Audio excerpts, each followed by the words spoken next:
Ini tadi ada berita tentang transgender yang berwasiat jika beliau wafat ingin dimakamkan selayaknya jenazah perempuan itu, Ustaz. Itu. Beliaunya masih hidup. Masih hidup beritanya, Ustaz, begitu. Laki-laki, transgender ke perempuan. Betul. Kemudian kondisinya sakit atau Jadi sedang sakit. baik, sakit berat dan menduga kalaupun tiba ajal ada harapan dimakamkan selayaknya perempuan gitu.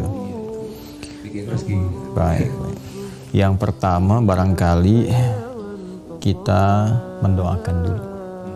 Ya, semoga diberikan kesehatan, kebaikan, dan dengan keadaan sehat, kuat dan baik itu mampu menatap segala hal dengan bijak, dengan mulia, dan tentu mendapat bimbingan dari Allah Subhanahu wa Ta'ala.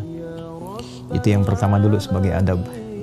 Ya, jadi kalau ada orang sakit dimanapun, adab kita mendoakan kesembuhan.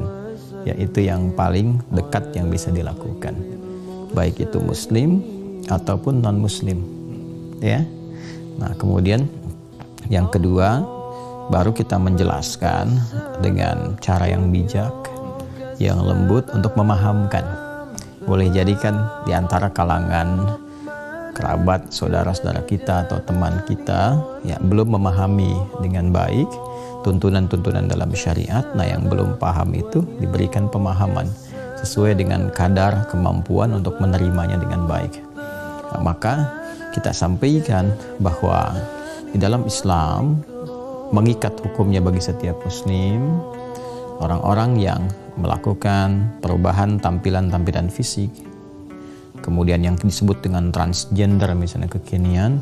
Pertama, itu perbuatan yang terlarang, ya, tidak dibenarkan oleh agama, karena dengan pertimbangan-pertimbangan. Yang pertama, merubah fitrah kehidupan yang telah Allah tetapkan, yang dengan itu sesungguhnya ada maslahat-maslahat besar untuk kehidupan di tiga alamnya, di dunia, di alam kubur, sampai dengan akhiratnya. Itu ada hikmah. Ada hikmah dunianya. Karena itu ketika orang tua mengharapkan lahir bayi laki-laki, bisa terlahir perempuan. Ya, seperti Imran dengan Hannah itu berharapkan laki-laki, lahirnya perempuan kan? Nah, di Quran surah 3 Ali Imran ayat 35 sampai 36 itu. Khususnya di ayat 36-nya. Falamma wada'at faqalat rabbi inni wada'tuha untha. Dipengen laki-laki, lahir perempuan.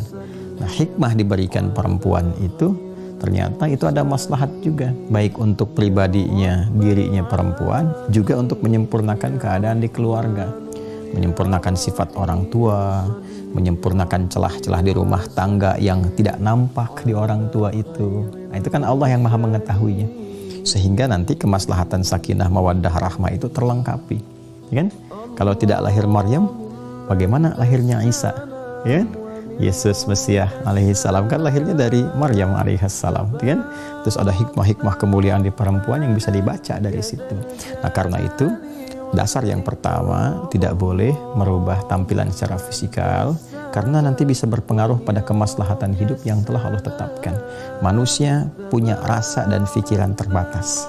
Mungkin merasakan pengen begini, pengen begitu, rasanya seperti laki-laki, rasanya seperti perempuan. Itu kan rasa pribadi yang terpengaruh oleh kondisi-kondisi sekitaran, ya kan?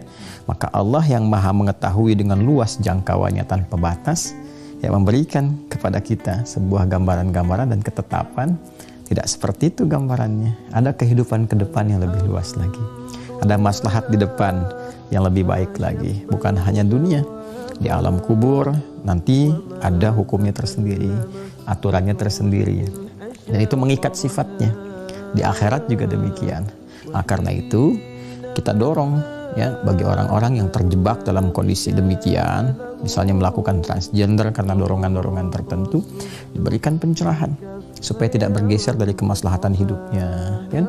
Merubah perilaku, merubah tampilan, berdampak pada ketenangan dalam berkehidupan, menimbulkan beban tersendiri yang tidak dirasakan barangkali sebelumnya atau tidak tersadari ketika itu dilakukan. Dan itu puncaknya pada akhirnya juga akan memberikan beban, ya, imma saat berkehidupan atau di akhir kehidupan menjelang kematian, atau bahkan juga ketika ia setelah wafat, dan Allah Maha mengetahui semua itu, dikabarkan kepada kita lewat firman di Al-Quran, dijelaskan oleh Nabi dan Rasul.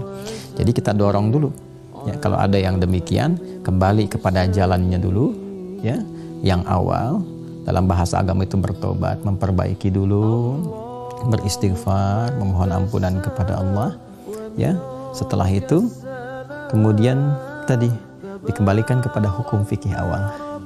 Apa itu? Kalau fitrahnya adalah laki-laki, sebelum dirubah tadi dengan proses tertentu, maka cara-cara memproses kematian juga kalau telah meninggal sesuai dengan ajalnya, karena jangan dihukumi dulu ya.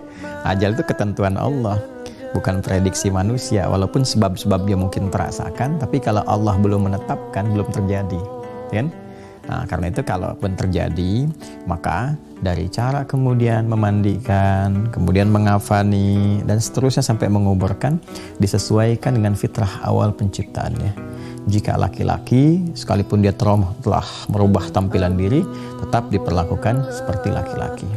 Jika perempuan, diperlakukan seperti perempuan. Dari yang memandikannya, kan, mengafani, sampai proses terakhir pun nanti ada penyesuaian. Kalau laki-laki dimandikan oleh laki-laki lagi, gitu kan? Dikafani oleh laki-laki lagi.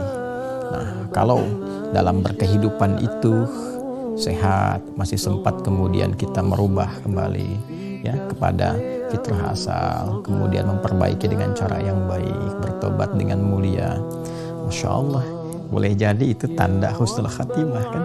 Ingat, manusia itu tidak akan mendapatkan satu penilaian dari Allah berdasarkan komentar dan penilaian yang hadir dari orang-orang sekitarnya.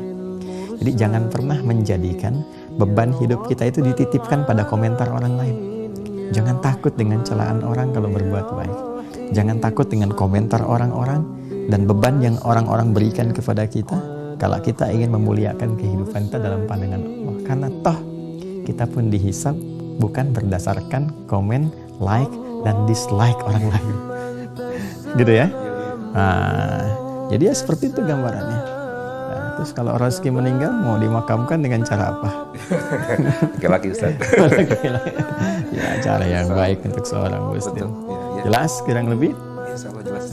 Jadi kita simpulkan satu, kita doakan dulu ya, mudah-mudahan diberi kesembuhan, kemudian mencoba juga untuk membantu yang terbaik yang bisa dilakukan ya. Menyayangi dengan ainur rahmah, pandangan kasih sayang. Karena kita tidak tahu setiap insan itu di titik mana dia diberikan kasih sayang oleh Allah. Dia harus selalu melihat persepsi dengan yang baik dulu. Lalu mendorong untuk mengarahkan pada kebaikan yang fitri. Jadi bukan cinta fitri saja. Nah, ada juga tampilan-tampilan fitrah yang harus dikembalikan. Tapi disampaikan dengan cara yang lembut sehingga bisa diketahui dengan baik, dan juga menanggung resiko yang berkelanjutan ke depan.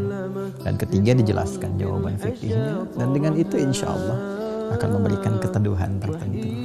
Setelah itu hilangkan kontroversi. Jelas? Selagi masih hidup beliau mudah-mudahan bisa kembali lagi tadi. Siapapun, itu kan contoh dalam berkehidupan. Kita tidak boleh menjadikan satu topik kepada satu person tertentu. Bahkan dalam ilmu asbabun nuzul pun itu ada kaidah ya, al-ibratu bi'umumil lafzi la bi khususis sababi. Kalau ada kejadian menimpa seseorang di masa Nabi sallallahu alaihi wasallam sehingga turun ayat kan, jangan dilihat pada kejadian yang menimpa pada orang itunya ya. Jadi hukumnya jangan dilekatkan kepada orang yang mengalami kejadian sehingga turun ayat. Dilihat keumuman lafaznya ya, apakah ayat itu lafadznya khusus untuk orang itu saja, atau jangan-jangan hikmah di lafadz itu memberikan kesan bahwa peristiwa dimaksud akan terjadi lagi di masa-masa mendatang dengan tokoh yang berbeda. Maka keumuman lafadznya itu mengikat pada semua keadaan walaupun tempat dan waktunya berbeda ya. Nah, jadi kalau pada satu kejadian, lihat hikmahnya. Oh, mungkin ini ada hikmah besar lagi kepada setiap orang untuk melihat ya kan. Nah, bahwa kalau melakukan perubahan pada diri, nah itu sudah hidupnya juga ada penyesuaian yang tidak mudah, gitu kan? Di penghujung hidupnya malah mau meninggal aja bingung, gitu kan? Nah, ini yang kemudian diberikan pencerahan-pencerahan. Kalau ada yang mudah dan tidak menyulitkan, kenapa harus masuk ke ranah yang bisa memberikan kesulitan tersendiri pada kehidupan kita? Sekira itu ya. Siap Ustaz. Jelas? Jelas Ustaz? Insya Allah. Alhamdulillah.